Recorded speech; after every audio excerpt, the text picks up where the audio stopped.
Okay, suppose you have the following function and you're asked to graph it.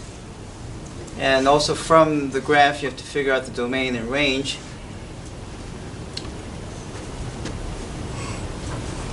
Now you don't see anything in the denominator. What does that mean? That means it's the base is 10, log base 10 graph. And nonetheless, if you have y equals to log base anything to the x, the shape of the graph is the same. It passes through 1, does that. And this is like the y-axis is like a asymptote. It's a vertical asymptote. Okay. Now you start from here and you have to think about what this minus 4 does, what plus 3 does, and what this minus does. Those are transformations. You have to know the transformations to produce the graph. And the way you do it is, well, there are two orders you can do it. This minus 4 and plus 3 shifts, and this minus it flips. And again, you have the you have a choice to make. Should you consider the flip first or the shifting first?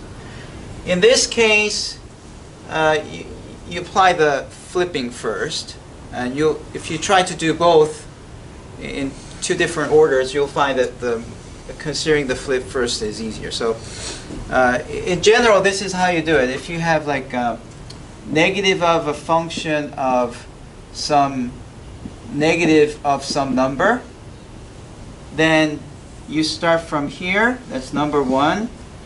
Number 2 is you think about these, and then you think about the negative in front of the variable, the third, last. Okay, so this order often gives you the easiest order in figuring out the graph.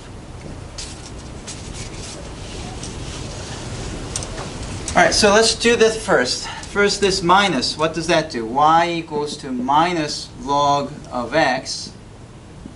Which way would this flip? Flip over the y-axis or x-axis? It'll flip over the x-axis. It'll flip over like this. Okay? The value will be negated, so the positive value will be negative value will be positive value. So the result is that you have the following graph. Still it's 1. Now you want to think about minus 4 plus 3. What does this minus 4 do? If you replace x by x minus 4, what does it do? Huh? Right by 4. And this will move up by 3, right? So, see, this is a good point that you can track. This is 0, 1, right?